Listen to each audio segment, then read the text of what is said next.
Este programa tem o apoio da TV Interação, Associação Vida e Trabalho e da Ordem dos Advogados do Brasil, Seção São Paulo.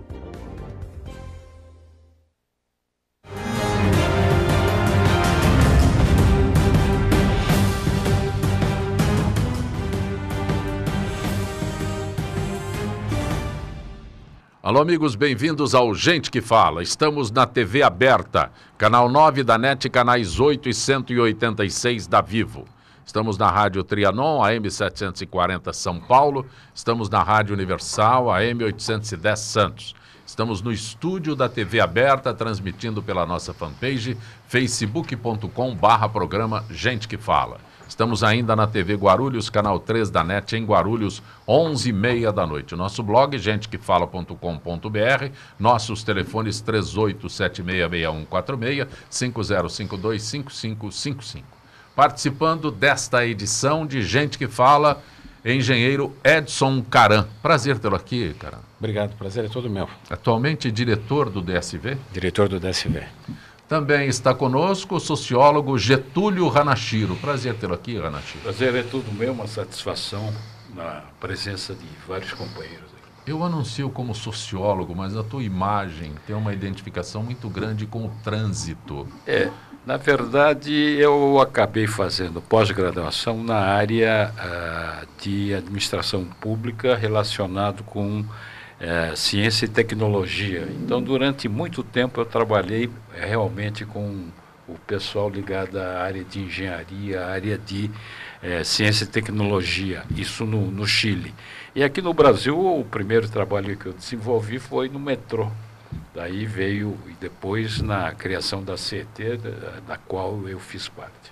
Você, desde do Mário Covas prefeito, está participando da administração pública? Antes ainda, desde a fundação, desde a criação da CET no governo do Setúbal, do Olavo Setúbal. O Olavo Setúbal criou a CET como a primeira entidade estatal brasileira dedicada à engenharia de trânsito.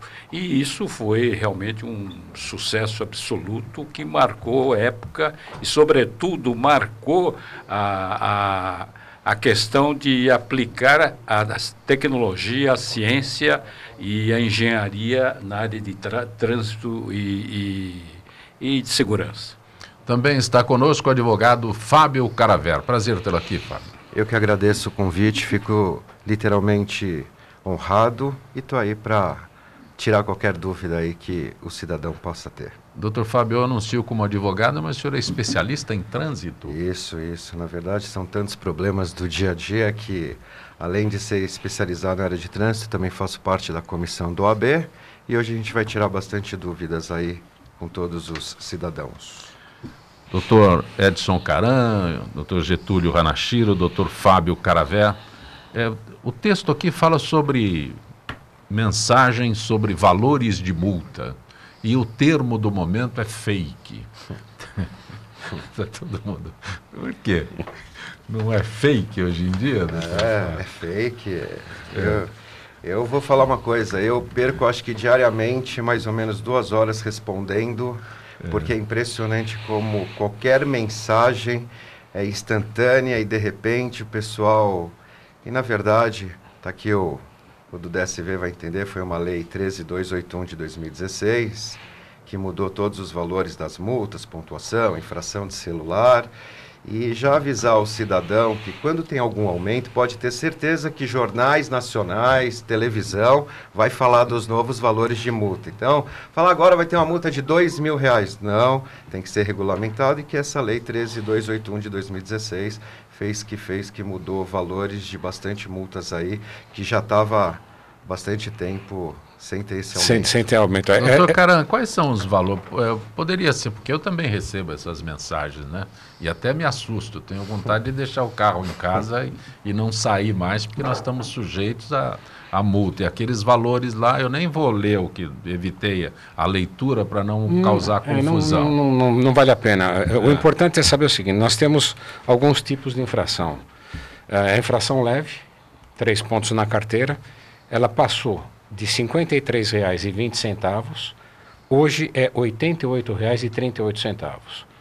Nós temos a infração média, 4 pontos, que passou de R$ 85,13 para R$ 130,16. A grave, 5 pontos, ela passou de R$ 127,69 para R$ 195,23. O senhor está falando esses valores aí, eu estou até me entusiasmando. Porque Não se entusiasme porque pesa no bolso. É melhor não levar. É melhor não levar Eu muito. sei, eu usando um pouco de ironia, porque... Esqueça que isso pode... Então, Não, mas vamos esclarecer esse aspecto. Eu estou usando da ironia aqui, porque eu estou falando de fake sobre valores os de valores multas. de fake são absurdos, absurdamente altos. Mas nós temos multas altas. Sim, Eu vou Os mostrar para valores você. básicos são até baixos. Os valores básicos são baixos. Você vê, a multa gravíssima, principalmente celular, semáforo vermelho, é gravíssima, 7 pontos na carteira, na qual se enquadra também a vaga de estacionamento para deficiente físico e idoso, Sim. que o pessoal ainda está relutando em atender. E temos aquelas que são as gravíssimas, 7 pontos vezes 3 na carteira, Sim. ou seja, uma multa já te dá os 21 pontos. Como? 7 pontos vezes 3? 7 pontos vezes 3. Se você, por exemplo, parar... Celular. Não. Eu sou flagrado dirigir com o veículo manuseando o celular é uma multa gravíssima. 7 pontos. Sim. Tá? Certo. Se você transitar com o veículo numa ciclofaixa, ela é uma multa gravíssima, só que a pontuação é multiplicada por 3. Então, nessa autuação, você já leva 21 pontos de partida. E o valor dessa multa passa a ser de R$ 880. Outro Já caso, refreiei meu entusiasmo. velocidade superior a 50% do limite da via. Também é o mesmo caso. 7 pontos vezes 3. Mas nós temos coisa pior. Se você... Esses valores são municipais ou nacionais São ou nacionais, estaduais? são nacionais. Nacionais. Nacional. Sim. O município segue aquilo que o Denatran Perfeito. determina. Se você parar com o teu carro numa rua para perturbar o trânsito, você interromper um cruzamento e ficar lá parado, largar o teu carro lá, essa multa, ela multiplica por 20 vezes. O valor dela passa a ser de R$ 5.800. Eu queria até fazer um destaque que todo mundo pergunta. A alcoolemia, a multa de álcool, por exemplo, todo mundo fala assim, pô, por que é 2.900? Tem uma matemática para o pessoal entender. O valor da multa de 7 pontos é 290, 287, alguma coisinha. Isso. Ela é vezes o fato 10. gerador é 10 vezes que está no Código de Trânsito Brasileiro. Então você pega 290 vezes 10, que você vai chegar no valor da multa de 2.900. Então sempre em cima dos valores da multa. Então, quando fala que o fato gerador, tem multas que o fato gerador é 5, 7, é pegar o valor da multa e fazer vezes o fato gerador. Não só a alcoolemia, se você for pego fazendo racha também é vezes 10. Sim.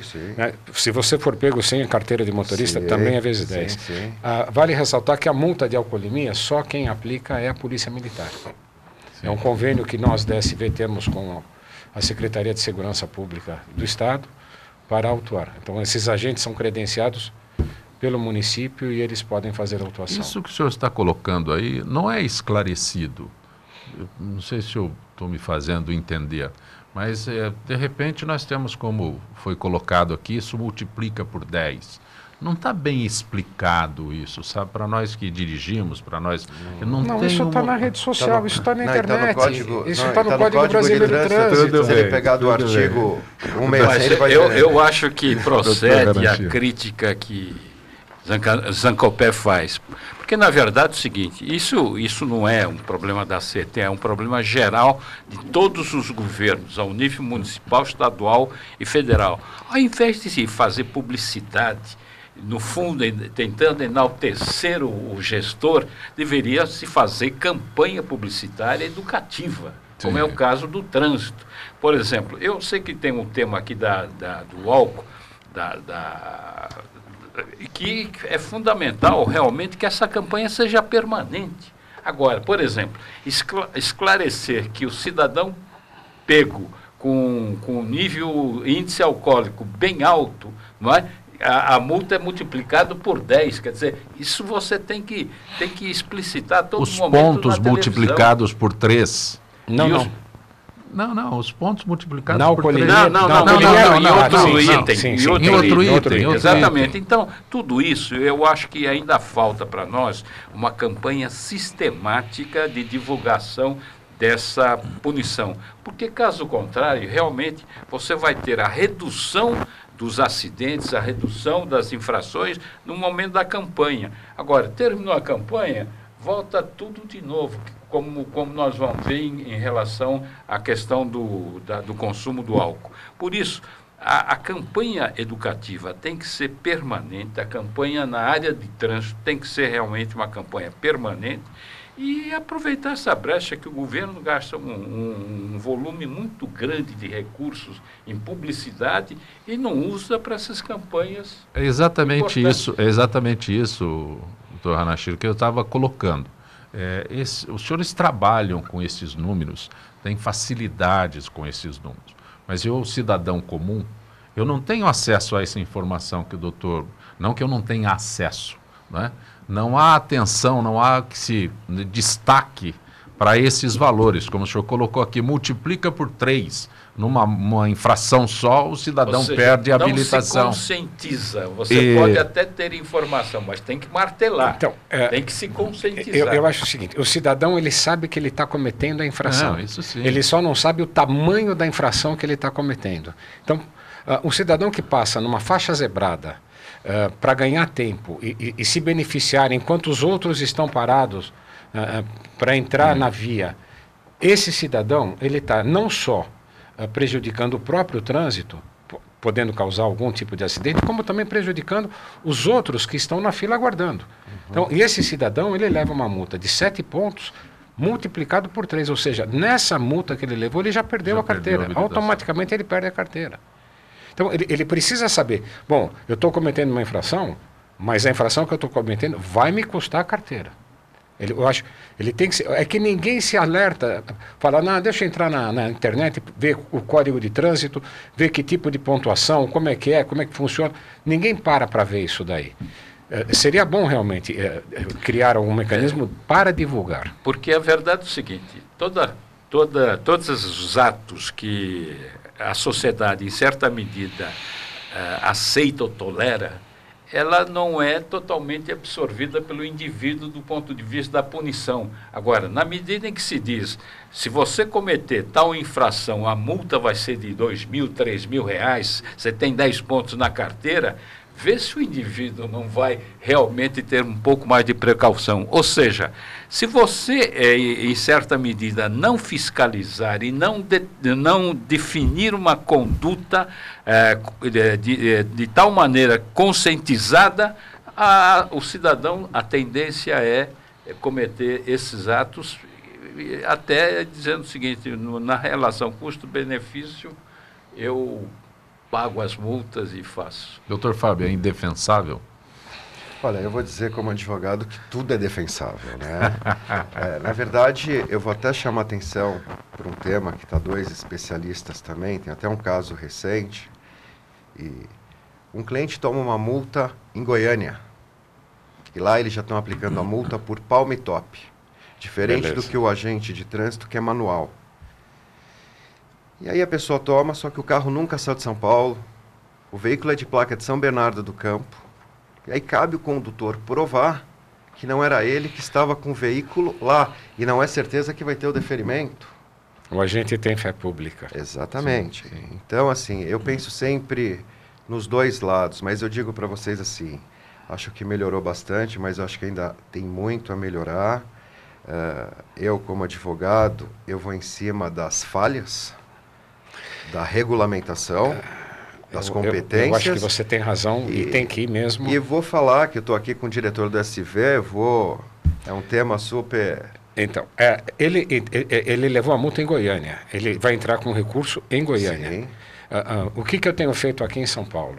Eu tenho 2 sistemas de defesa, que é a defesa de autuação, que é a primeira instância, que é o diretor do órgão, e a primeira instância, que é a Jaria. A minha primeira é a defesa. o que eu tenho feito? Reuniões permanentes com as juntas e com os meus funcionários de defesa e de autuação, dizendo o seguinte: não é só o agente que tem fé pública. Temos que ler tudo aquilo que o cidadão coloca na defesa. Por quê? Lá pode ter documentos importantes, comprobatórios, que fazem essa multa deixar de ter valor. E eu tenho certeza que depois da minha presença lá, muita coisa mudou, muito deferimento foi... você como advogado de mercado sabe disso. Sim. Ou seja, nós tornamos o órgão um órgão mais humano. Não, melhorou bastante. Mas, doutor Caran, eu imagino que eu envie para lá um requerimento, né, pedindo uma revisão da minha multa, e deve ser mais um entre milhões lá. Então, quem vai... É mais fácil ele bater o carimbo de indeferido, indeferido, indeferido. Não, porque depois de negado... Se é negado, você tem depois o CETRAN, que tem a segunda instância. Que sai da esfera da prefeitura, que sai da esfera da prefeitura e entra na esfera do Estado. Sim. Então, veja bem, nós procuramos fazer cursos de aperfeiçoamento. As pessoas que julgam, que estão presentes na junta, são pessoas não só do órgão, são cidadãos comuns e são entidades. Uma das entidades com quem eu tentei conversar no ano passado foi a própria OAB, tentando usar os alunos da OAB para fazer parte da junta. Pegou, parece, da questão de currículo, acho que não foi. Mas as entidades que tiverem interesse em participar, nós abrimos licitações, eles se inscrevem, entram, fazem o curso e estão lá. Doutor Fábio, passado dessa fase aí, já perdi minha habilitação. O que eu posso fazer? Então vamos lá. Primeiro, tirar algumas dúvidas mais comuns que aparecem. Primeiro, pessoal, Primeiro, pessoal. Transporte público, o doutor Ranachiro defende o transporte público com mas eu vou falar uma coisa só de transporte público, corredor, né? A nível de competência, que é uma coisa muito interessante. Hoje, qualquer órgão que pode autuar é a Prefeitura, o DR, a Polícia Militar, dentro das suas competências, mas corredor de ônibus, um tema que eu não sou a favor que o condutor entre na faixa de ônibus, mas existe talonário do agente de trânsito efetivamente e da SP Trans, Secretaria de Transporte. Mas, doutor Fábio, eu vou resumir para o senhor. É tão gostoso passar na faixa do ônibus ali, você tem um sentimento de poder, uma sensação de que você está acima de todo mundo. E tem que ter alguém lá para multar. Mas o que está acontecendo, que eu vejo, e tem até casos concretos, é que a SP Trans, ela não tem competência para multar, para autuar, ela tem competência para fiscalizar os corredores de ônibus. Isso não está no código. E por esse motivo, ela não é competente. Nesse sentido, claro, tem que receber a multa, ver se foi a SP Trans que aplicou a multa, não foi o agente, porque o agente tem competência, a gente tem conseguido cancelar. Isso não significa que eu quero que eles andem no corredor de ônibus, mas existe um problema técnico até eles acertarem, não sei se vão acertar, mas não são competentes. Nós estamos trabalhando nesse sentido de acertar essa questão, mesmo porque o agente que pode autuar é aquele agente que ele é designado pelo diretor do DSV, ou seja, a única autoridade de trânsito no município é o diretor do DSV. Ele é o único que tem competência para autuar. O que ele faz? Ele delega. Ele transfere, mas... Ele delega para as pessoas autuarem. O CETRAN me deu num parecer... O CETRAN, mas no Código Brasileiro não tem nada que proíba. Ok, mas o que o CETRAN me deu de parecer... Sim, mas é uma discussão que está em curso. Ok, mas tá? assim, eu tenho um parecer do CETRAN que diz o seguinte, que realmente para você ser agente de trânsito, você tem que ser um servidor público. Você tem que fazer concurso, você tem que fazer horas de treinamento e não terceirizar. O treinamento, sim, ele é feito. Tá? O que acontece é o seguinte, o Código Brasileiro de Trânsito não tem nenhuma restrição contra isso. Então, está em discussão, essas multas que foram canceladas, elas podem voltar, ou as que foram aplicadas e não foram canceladas podem cair. mas isso está em discussão. O tema que eu o que não pode é a Constituição Federal. O que não pode é entrar nessa seara, por quê? Errado está o cidadão que usou o corredor. Veja bem. Esse é o grande erro. Claro, não. Veja bem, eu estou deixando bem claro. Então, sim. Às vezes ele joga com a sorte de falar, pô, eu vou entrar nesse corredor, ninguém vai me autuar. Você tem uma sensação de poder não, e imagina que nunca vai aparecer. Eu não falo que ele tem que andar no corredor de ônibus. Eu estou... Então, não é este o questionamento, não estou colocando dessa forma que deva andar. Absolutamente, tem que cumprir a lei. Nós temos que defender, nós temos aqui um grande defensor de corredor de ônibus, que eu acho que ele tem que falar um pouco sobre isso. Nós temos que defender o corredor de ônibus, porque nós temos quantas pessoas são transportadas por dia. Esse número é correto? Nós estamos em agosto, 150 mil carteiras foram suspensas. Eu não posso te responder. Se não for mais. Eu não posso te responder porque isso quem caça as carteiras é o Detran. Eu vou falar uma coisa para vocês. Eu digo para vocês o seguinte.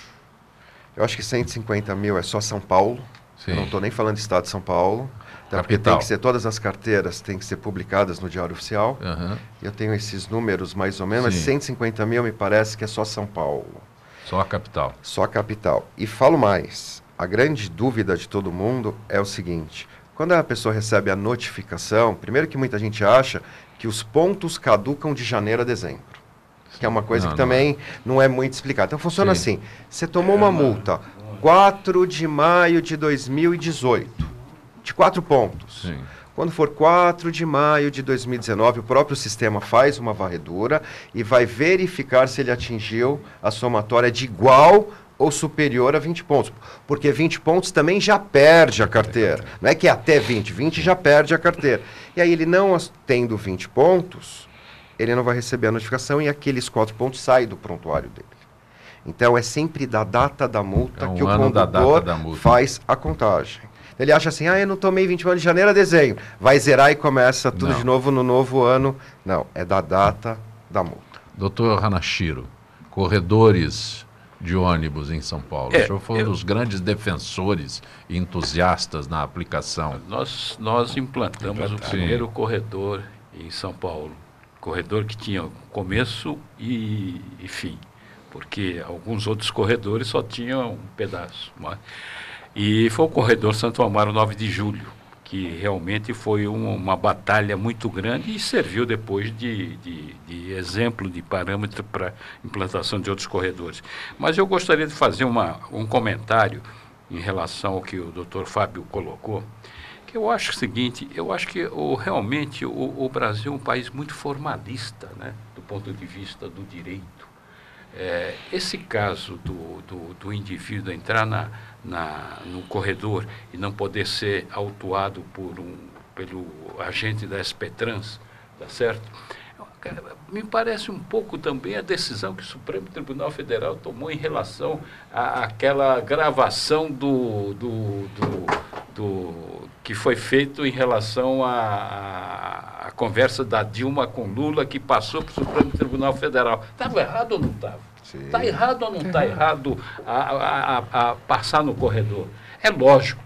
Eu sou daqueles também que defende os direitos civis, os direitos individuais, os direitos humanos. Mas tem coisa que você tem que prevalecer o direito da cidadania, da sociedade. Quer dizer, a vontade da sociedade é muito mais forte, é o meu juízo, em relação ao próprio direito individual. E eu não sou da área de direito, mas eu tive um professor de direito, quando eu fiz pós-graduação, que ele dizia o seguinte: o direito tem que ser instrumento da mudança social. E continua sendo. Pois é, mas em alguns aspectos a gente vê um retrocesso violento. E no caso do corredor que a gente está discutindo, o que se coloca é o seguinte: ele cometeu ou não cometeu um erro, uma infração? Provavelmente por dolo, quer dizer, realmente foi de propósito, quer dizer, ele teve a intenção de ganhar tempo, de ter vantagem em relação aos outros. Então, Sabe, eu acho que começa essa discussão se SP-Trans tem poder, não tem poder. Foi a mesma coisa na nossa época da implantação do cinto de segurança. Não, que o município não tinha competência, até que... Quantas mortes? Pois é, quantas até mortes que nós foram reduzidas? implantamos um pouco que está certo e conseguimos realmente... Projeto do Murilo Antunes Alves. Não, pode ser Municipal.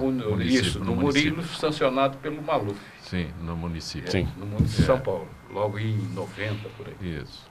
E, então, eu acho que esses formalismos, que na verdade só serve como para elidir a situação real, a gente teria que realmente ter uma visão mais crítica sobre isso.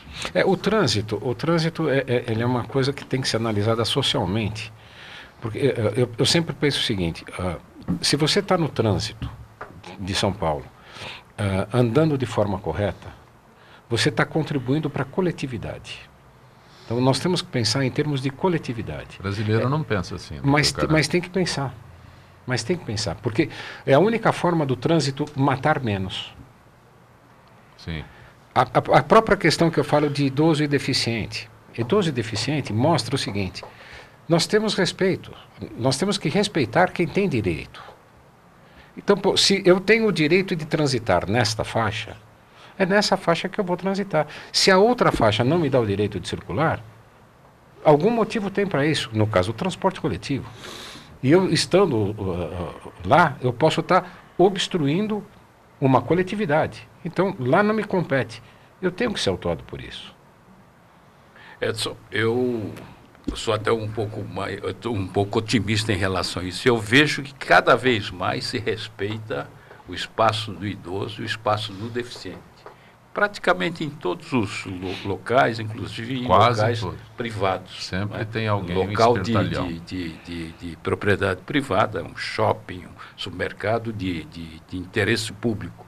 Não é? Você realmente vê que o pessoal começa até fiscalizar. Se conscientizar. Exato, isso é importante. E até fiscalizar. O cidadão fiscalizar. Olha, esse daqui não está? Liga no 1188. Por favor, dá para mandar um agente aqui? Tem tantos carros parados de forma errada. O agente vai lá, autua. Agora, eu acho que no campo de direito você tem um problema realmente positivo no sentido de que o trânsito, você tem vários atores exercendo vários papéis ao mesmo tempo. Num determinado momento você é motorista, em outro momento você é pedestre, em outro momento você é um passageiro. Ou seja, e cada papel que você desempenha, você tem determinados interesses. Então, esses interesses nem sempre são convergentes, pelo contrário, são extremamente divergentes, extremamente concorrentes. Daí vem realmente a questão da punição, do regulamento, da presença do direito, do advogado, que tem que regulamentar todos esses papéis. Cada um de nós exerce ao mesmo tempo o papel de motorista, de pedestre e passageiro. Vou pedir a gentileza dos senhores para fazer um registro aqui da FIPESP, parceria que nós mantemos desde o início do Gente que Fala já há 18 anos, né, sobre pessoas que estão recebendo telefonemas com referência a precatórios. Clientes da Inocente Advogados Associados têm recebido ligações de um cidadão que se identifica como Dr. Ricardo Inocente ou como integrante do corpo jurídico dessa sociedade e informa sobre a liberação de créditos provenientes de precatórios. Pois bem, ele informa ainda que para que possa receber, tal, aí vem, né? Pede um adiantamento, pede um depósito, tal, informa a conta, informa o banco, tudo mais. Aí o nosso esclarecimento é que a Inocente Advogados Associados alerta que se trata de golpe.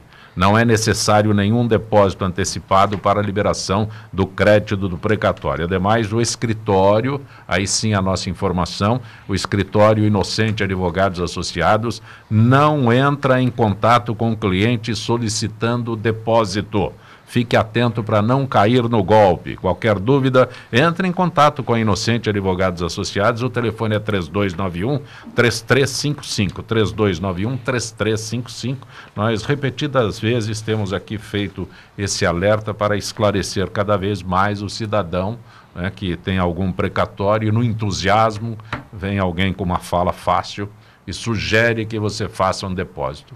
É golpe, né? É fake. O termo de hoje é fake. Nós estamos recebendo o engenheiro Edson Caran, que é diretor do DSV, sociólogo Getúlio Hanashiro, advogado Fábio Caraver, que é especializado em trânsito. Eu gostaria de abordar um detalhe aqui. O Dr. Hanashiro fez referência a instantes, né?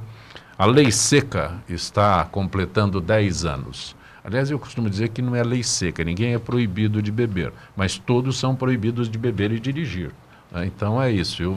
O Dr. Hanashiro fez referência a quem se entusiasma e sai dirigindo, Dr. Hanashiro. O Dr. Fábio também fez referência.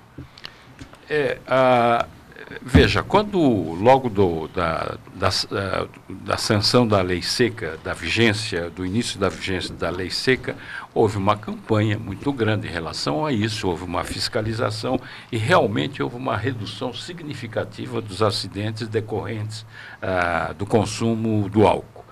Posteriormente, essa coisa foi se esquecendo, as pessoas começaram de novo a velha prática, etc.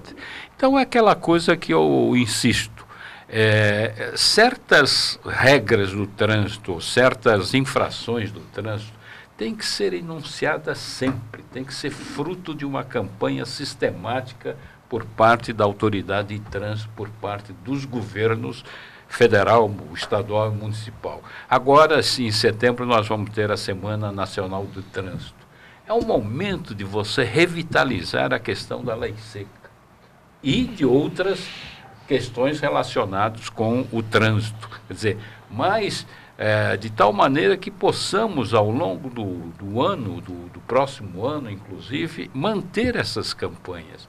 Porque só incutindo, só conscientizando o cidadão é que nós vamos realmente diminuir o índice de acidentes que nós temos.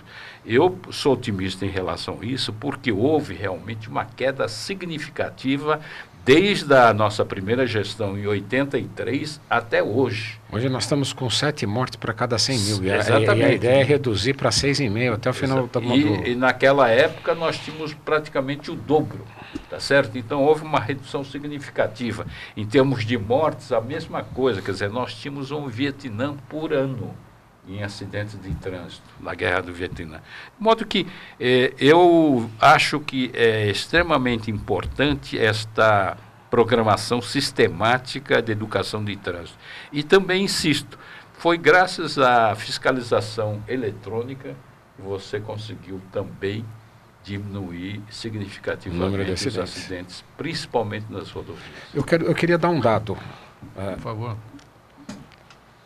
Depois da mudança de administração e do trabalho que foi feito por nós, a indústria de multa acabou. Hoje já ninguém mais fala indústria de multa, porque tudo aquilo que era pegadinha, tudo aquilo que o cidadão não era comunicado, acabou. Ou seja, hoje está tudo muito bem sinalizado, muito bem à vista. Não tem mais aquele não agente tem mais. que fica do não, outro não, lado o agente do, não tá, do não, poste, atrás do poste ali não, o agente esperando não, você ele não passar. pode, ele tem que ficar visível. Ele tem a orientação é para ele ficar visível. Tem que aparecer realmente. Para você, vou te dizer, a multa por agente, se comparando 2017 com 2018, nós estamos com uma queda de 23%. De autuação. Eu preciso tá aqui. destacar mais o aqui. Tem de equipamento eletrônico? Não, está aqui. Não, só um detalhe. Estão multando menos? Estão multando. É isso. O cidadão está se conscientizando mais também? Eu acho que é mais bonito falar que é o cidadão. Não, também. Também. Sabe por quê? Está aqui, ó. Eu vou dizer agora. Equipamento eletrônico. Infrações diminuíram. Não, equipamento eletrônico. Nós tivemos uma queda de 21,4% no primeiro semestre, com relação ao mesmo período do ano passado. Ou seja, o cidadão ele está mais consciente. Não sei se porque os valores das multas aumentaram ou porque realmente tomaram consciência de que é muito melhor você andar dentro de um coletivo do que você... Eu vou te falar uma coisa, Edson Caran. Viu? Eu acho que... como o cinto, né? As pessoas só passaram a se preocupar em usar o cinto quando descobriram que seriam multadas mesmo. Exatamente. Aí tomaram a consciência, hoje todo dia usa o cinto. Todo mundo. Eu acho que esse número são por 2 motivos. Primeiro, porque eu acho que o motorista, de fato, ele vem melhorando, sim. Mas eu acho que com a lei, essa 13281 de 2016, 2 aspectos. Primeiro, a gente tem brigado muito quanto a perder a carteira por exceder 20 pontos, que eu acho muito pouco. Pelo valor, por exemplo, um farol vermelho é 7 pontos. Vamos imaginar que tomou 3 de farol vermelho, 3, num ano. Olha, vou falar uma coisa. Eu, como diretor do DSV, se eu pudesse, um farol vermelho, eu tirava a carteira imediatamente. Tá, então 3 horas da manhã, 3:30 da manhã, que a gente questão não tem de segurança segurança pública e você entra com recurso. Mas você pode matar alguém. Bom, mas aí você vai olhar o farol para ver se vem gente ou não. Mas tudo bem. Sim. Mas assim...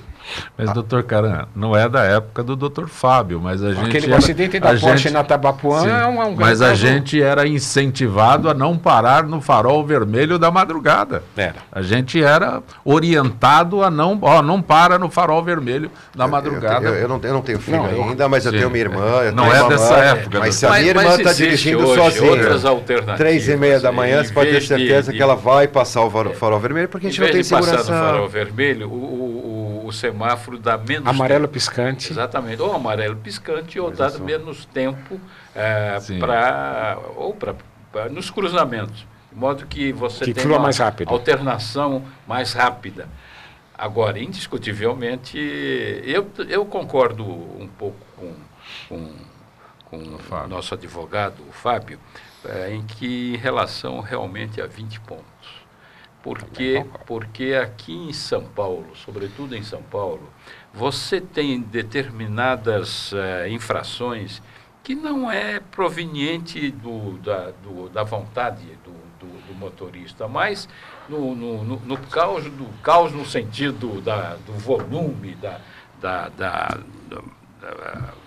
do barulho, etc., realmente é complicado. E você ter 20 pontos é relativamente muito fácil. Sobretudo para aqueles profissionais. Que com a lei mudou. Por isso que eles chamaram a atenção com a lei, porque assim, o motorista que declara exerce atividade remunerada e tem categoria D e E, que são os motoristas profissionais, eles perderem a carteira de motorista, eles têm que parar de trabalhar fora e trabalhar administrativamente, ou estavam sendo mandados embora do emprego porque já não servia mais como profissão. Então, com essa lei, para esses motoristas, eles vão fazer um curso de reciclagem até 17 pontos, para não chegar até 20. Aí zera esse prontuário, os pontos, e ele continua. Então, isso ele pode se utilizar uma vez por ano. Doutor Caran, eu quero acrescentar um aspecto com relação ao que o senhor se referiu a multas, não é? Qualquer bairro da cidade aqui... Eu moro em Moema, eu fui multado ali na Inhambiquaras, porque ali o limite é de 40 por hora e eu estava a 41 por hora. Não, você estava a 48. Essa é a velocidade presumida. Não, a tua velocidade aferida foi 48, você tem um desconto de 7 km, recebeu 41. Você estava a 48. Eu vou ter que consultar meu advogado. Ele pode com certeza ele vai concordar comigo. Eles dão uma média de mas lá aparece valor considerado, valor regulamentado valor e valor presumido. É relativo. Além que eu tenho uma tese, que o Edson Caran não vai gostar de mim também. Por favor. Que mesmo com essa tolerância, 1 quilômetro a mais também não... Mas você tem que ter uma linha de corte, não tem jeito. Se você colocar 5 quilômetros e a pessoa for autuada aos 46, ele vai falar, pô, mas é só 1. A linha estabelecida é o seguinte, lá é uma zona 40. Sim. Então lá você tem que andar a 40 por hora. Andou a 42, 43, 41. 44, ótimo, passou. 41. Mas você andou a 48, o radar pegou. Não teve como. E aí o radar vai descontar os 7 quilômetros. Posso dispensar o advogado aqui? Não, eu acho que não. Eu nunca dispensaria o advogado. Só um detalhe, doutor Fábio. Com relação a essas multas, né, esse trânsito e tal, lei seca. Me parece que o cidadão, que o doutor Hanashiro colocou aí, no momento em que houve a campanha, isso aconteceu com o cinto de segurança, que é o exemplo mais comum, mas também com as blitz e tudo mais, as pessoas trocavam informação pelo WhatsApp para dizer onde tinha blitz, não sei o quê, e foi caindo a preocupação do cidadão em cumprir essa lei. Como eu disse, ninguém é proibido de beber, mas todo mundo é proibido de beber e dirigir. Eu tenho atuado bastante nessa área e o que me chama a atenção é que eu percebo que a Polícia Militar aqui de São Paulo, não vou dizer todos, mas a orientação dos meus clientes, que eles me ligam na hora, e é impressionante porque teve essa mudança também agora no aspecto que aí eu concordo plenamente que se beber, está embriagado, cometeu um acidente e teve morte, aí passa a não ser mais culposo, passa a ser doloso, crime inafiançável. Eu acho que isso, que a gente tem um caso, não me recordo, daquela mulher que estava... Na Marginal? Em Pinheiros. Em Porsche, em Pinheiros, que ela é advogada, que até o tio começou a fazer parte do recurso à Jari para a lei seca, que ele tomou como... Esse caso eu não estou sabendo. Em que época que foi isso? Dois ou três. É o da Porsche, não é? É o da Porsche. Não é da Porsche. Não é o da Porsche. É um caso que ele foi... Ele saiu de casa. Ele saiu de casa... Ele Não, saiu de casa a pé, porque ele ia beber com os amigos. E ao voltar, ele pegou essa advogada, e essa advogada subiu na calçada e ele veio a óbito. Então, ela está respondendo em liberdade, porque a lei... Então, a lei mudou, hoje o crime é inafiançável. O que me chama a atenção é que a PM, ao aplicar a multa, não vou falar todos, então ele fala, a pessoa chega, ela para, e como é que funciona, que tem que deixar muito claro. Ele faz uma preliminar antes. Então, a pessoa fala, olha, estamos na campanha, direção segura, você se incomoda a fazer o teste do etilômetro? A pessoa fala assim, não. Ela vai lá e assoprou. Ao assoprar, vai dar um aviso para ele. E aí ele vai falar, por gentileza, eu gostaria que você encostasse o carro. Aí, de fato, ele vai fazer o teste do etilômetro. Não é essa preliminar. Preliminar é só para ver se, de fato... E o que tem acontecido na prática? Na prática, tem acontecido o seguinte, a PM fala, olha, acho melhor se você beber, não assoprar, porque senão você pode ser presa. Olha, aí eu fui parado, hein? Não, eu também fui parado, porque eles estão loucos para pegar minha carteira. O Detran está louco para pegar minha carteira. E eu, graças a Deus, se eu beber, eu não vou dirigir, porque todo fim de semana o batalhão da Polícia Militar quer ver se Fábio Caravera aparece lá, para já gerar um processo administrativo. Mas o que eu posso dizer para vocês, assim, é o seguinte, eu não vou falar que são todos, claro que essa informação... O que eu acho é assim, os policiais aqui de São Paulo, a Polícia Militar e a Lei Seca, é um processo um pouquinho, e aí eu vou falar do princípio da legalidade, que eles só podem fazer aquilo que a lei determina, independente se a pessoa bebeu ou não bebeu. Então eu alerto os meus clientes que se beber, não importa. Claro, eu não quero defender aqui um bêbado, não é essa, mas o que eu percebo é que é um problema extremamente cultural. O brasileiro sempre bebeu. E de repente o Estado, pela ineficiência dele, de ver o quanto poderia, porque a tolerância não era zero. Sempre bebeu e dirigiu. E a tolerância não era zero.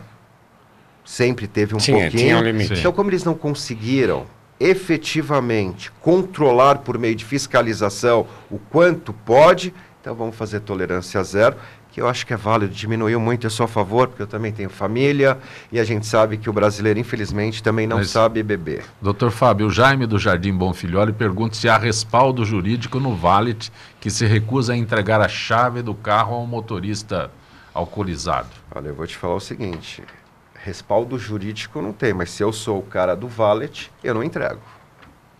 Sim. Eu não entrego porque ele está vendo de fato que a pessoa está embriagada. E eu, se eu fosse o cara do valet, eu não entregava, porque ele pode sair dali e matar uma pessoa. Exatamente o problema. Eu interrompi no momento que o senhor ia... Não, eu estava simplesmente falando que eu também fui parado numa blitz de alcoolemia, E foi muito bem tratado. Eu fiquei impressionado. Muito bem tratado. E em nenhum momento ele falou, olha, se o senhor beber, é melhor não assoprar, não. Ele falou, o senhor teria algum problema? Eu te falo, cara, pelos alguns clientes que foram, de fato... Olha, fiz o teste, tranquilo, está liberado, está em ordem. Mas está o senhor Getúlio Hanashiro, que eu acho que é importante também a gente... Até porque eu entro muito via judicial, quando a pessoa de fato não assopra, e o que mais me chama a atenção são os que assopram, que eu acho que tem que assoprar. Por quê? Porque dependendo do teor alcoólico, se for igual a 0,3 no teste de etilômetro, ele responde criminalmente, porque você vai ter indício de autoria. Aquelas coisas que dizem nas redes sociais, como é que é beber leite... Não sei, tem várias coisas. Não, vinagre. Vinagre é álcool. Como é que o cara não, é que tem alguma coisa. Azeite. Esquece. Leite, azeite, gema. Tá, mas eu quero deixar bem claro uma coisa que todo mundo me pergunta. Comer um bombom com licor pode, porque isso não é nenhum absurdo. Porque o pessoal também fica totalmente... Sim. Então tem algumas coisas que... Mas o que me chama a atenção via judicial é quando de fato a pessoa, ela assopra, deu 0,3, então ele sofre um processo administrativo e incorre no criminal. Então ele vai ter 2 processos. E quando chega no criminal, que eu acho que esse é o momento do judiciário, independente do condutor perder a carteira por 12 meses, é o momento do judiciário, vai estar com o condutor e ele tem total competência de falar, olha, ele pode até dar mais um ano. Esse é o momento de pegar o cidadão para ele nunca mais beber, porque esse bebeu bem, porque ao assoprar deu mais do que o... Então a gente está falando em torno de 7 latinhas, 8 ou 4 copos de uísque, bebeu o que foi considerado. E de repente é revertido em pena alternativa. Ou seja, prestar serviço comunitário, trocar por cesta básica. E é ali que eu acho que tinha...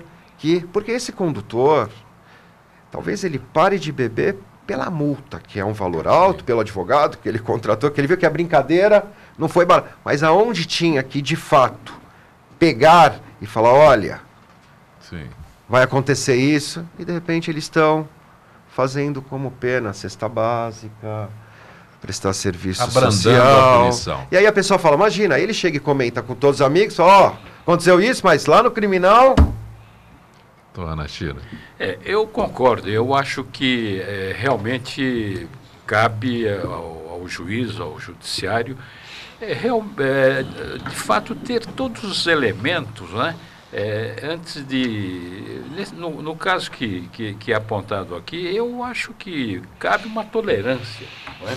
Eu acho que, claro. Porque até o problema da alcoolemia depende muito de cada pessoa, né? Do ponto de vista fisiológico, etc. Eu, por exemplo, se eu beber uma taça, meio cálice, eu fico totalmente vermelho.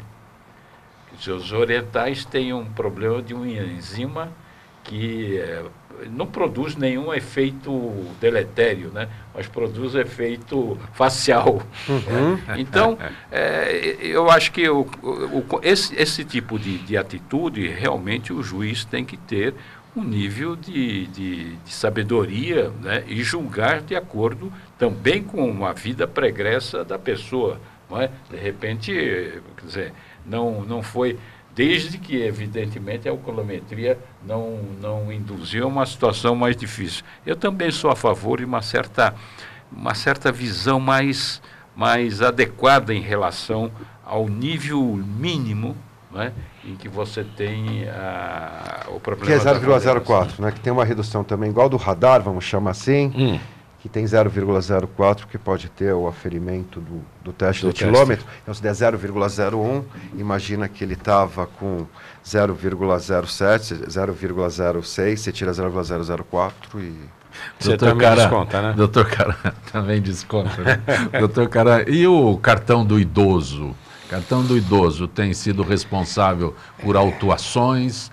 Não tem sido... a falta do cartão, né? Eu tenho, viu, senhor? Meu tá bem aqui na vaga do idoso. Não vou te multar. Não, o cartão de idoso tem sido motivo de autuação. Sim. Quando nós fizemos o primeiro movimento de cartão de idoso em setembro do ano passado, a demanda a procura aumentou muito, dentro do DSV, eu passei a atender 3.000 idosos por dia. Logicamente, o DSV não estava preparado para tudo isso. Sim. Aí eu consegui criar alguns postos alternativos nas prefeituras regionais para atender regionalizado. A mesma comparativo com relação ao ano passado para esse ano, eu estou esse ano com 90% a mais de demanda de pedido de cartão de idoso, ou seja, emissões de cartão de idoso nesse período, e de deficiente com um aumento de quase 60%. Por quê? Porque a fiscalização está funcionando, as pessoas sabem que vão ser autuadas e sabem que se não tiver de posse do cartão, serão penalizados. Mas... Nós já tivemos 3.000, no último levantamento, 3.226 multas relacionadas a cartão de idoso. Hoje eu estava conversando com o presidente da CT, quantidade de autuação é algo próximo de 1.000 autuações por mês. Mensais.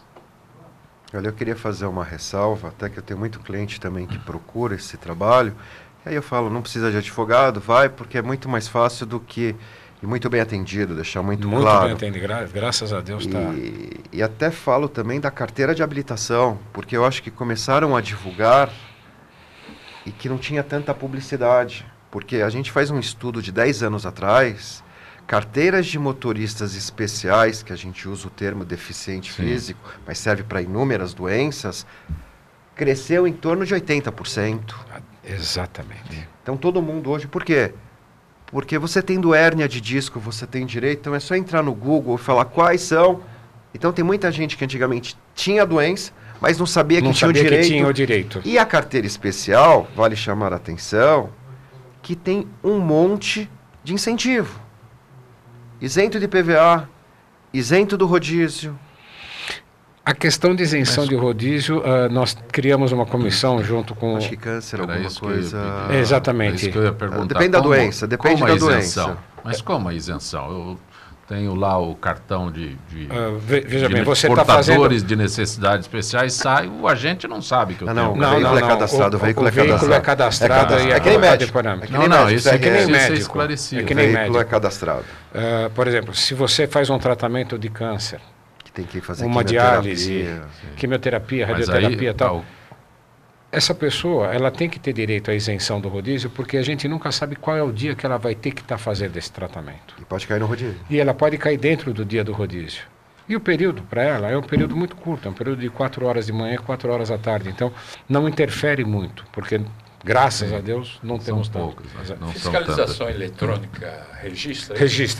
Registra. Então, você entra com a solicitação no DSV, o DSV faz análise clínica, tá? Está de acordo, o teu carro ele entra em parâmetro, ou seja, quando ele passar nos registros eletrônicos, ele não recebe autuação. A placa dele está bloqueada. Doutor Hanashiro, tinha pergunta ali, nem acabei de passar para o senhor. Quantos quilômetros de metrô São Paulo precisa? Ontem o governador Márcio França disse 82 quilômetros. Então hoje estou sendo mais preciso, 82 quilômetros. Tem 82, é isso? É isso. E serão inauguradas mais 6 estações até o final do ano. Provavelmente deveremos chegar aos 100 quilômetros até janeiro, fevereiro do próximo ano. Está um pouco atrasado, porque estava anunciado. Não, estava anunciado para abril e vai já agora. Mas era abril de 2016. Muito atrasado. O São Paulo já deveria ter uma rede de 400 quilômetros. Falou muito de fake, né? Mas seria até interessante, o Edson Caran também até chamou a atenção para mim, que muito cliente meu também recebe multa, mas é multa de hacker. São multas então, hoje é muito fácil. Atenção. Hoje é muito fácil. Você tem como entrar no órgão, está tudo digitalizado. Órgão do DSV, que é CT, DR, para ver se de fato aquela multa digitando o Renavan aparece no sistema, porque é idêntico. Sim. E aí ele tem um código de barra e claro que quando você pagar, vai para uma pessoa laranja e você nunca mais vai receber seu dinheiro de volta. Então como a gente falou, exatamente. Então, e é real. Sim. É perfeito o formulário. Como eles fazem isso, eu não sei. Então, nós fica não de temos olho. tempo para mais nada, agradecendo ao Dr. Edson Caran, engenheiro diretor do DSV, ao sociólogo Getúlio Hanashiro, ao advogado Fábio Caraver, que é especialista em trânsito, que participaram desta edição de Gente que Fala. Estaremos de volta segunda-feira, sempre com direção do jornalista Fausto Camunha. Gratos, até lá.